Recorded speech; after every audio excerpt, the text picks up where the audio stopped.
It is a podcast that has two of our favorite characters rewatching their hit show Full House. Before we chat with them, take a look at How Rude Tanneritos. I have spent several times when we've been watching episodes just looking at your hair. Just like, does it stay that way?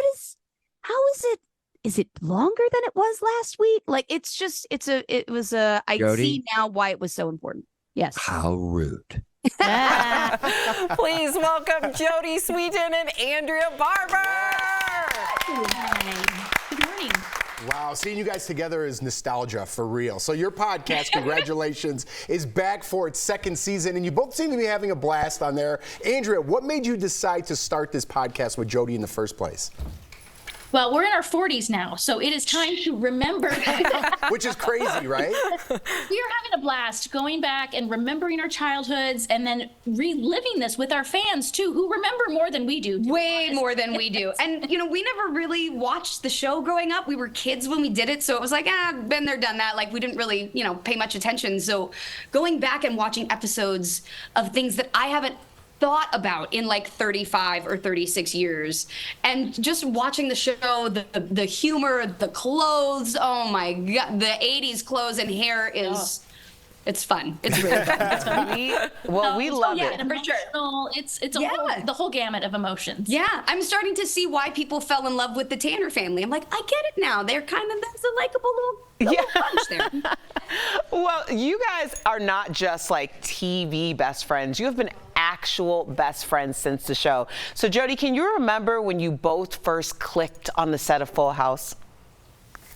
I don't know if it was like a specific moment, but we shared a classroom on set. And so we, when you're with somebody working on set and in class, and we would go on trips. We had our studio teachers would take us to San Diego First Zoo. Castle. Yeah, San Diego Zoo. So we'd do like little field trips together, child actor field trips. And And then on weekends, we would go to Disneyland together because we both lived in Orange County at the time. So we would hang out on stage and off stage a lot. Our moms were really good friends. Yeah. Mm-hmm. Yeah, we can relate. We basically all live together here. Andrea, once you get in a rhythm with a cast, you're like, this is it. I'm stuck with you now. I think we understand a bit. We understand a bit. Now, Andrea, you were both so young on that show. How did you navigate fame at such an early age?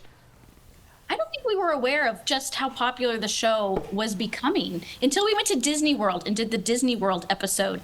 And suddenly the fans were coming out, and it felt like we were really famous. We are celebrities. Yeah. And that's when it kind of hit. It was interesting. I think also because, like we said, she and I grew up slightly outside of LA in Orange County. Like, there was both the normalcy of that it wasn't like a lot of kids in the business, but it was also like sometimes you were the only kid in the business in your area. Yeah. But I definitely I had great parents, and so did Andrea. Like, that was a big piece of it, was our families being like, look, this isn't gonna last forever. This isn't, don't think that this makes you any different or more special than any other kid. It's just what you do. And that really it kind of set the tone for, being in this business for 37 years. Yeah, we still had chores. I still had to wash my parents' car for $5 every week. That's really normal. Yeah. Wow. This was the 80s, I had to do laundry. I think there is also a reality show in the works with you two, because your dynamic, it's so clear that you guys are very close. I would just watch you guys do anything. Oh, wait, they literally said, can you count to 10 for the, mic warm up? I went 1 through 5. She took 6 through 10. We didn't even talk about it. It just happened. We joke that we're sister wives because we're close. We're on the same brain wavelength. Yeah, pretty much. I love it. Well, talk to our audience. Tell us, what guests do you have lined up this season, and who are you most excited about? And are there any inside scoops that you can break on DBL? Ooh. Well, we've had great guests. John Stamos, Dave Coulier, Jeff Franklin was just our guest. And coming up, we have Scott Weinger, who played Steve. He was also the voice of Aladdin. And then we have our studio teacher, Adria Lader. Yep.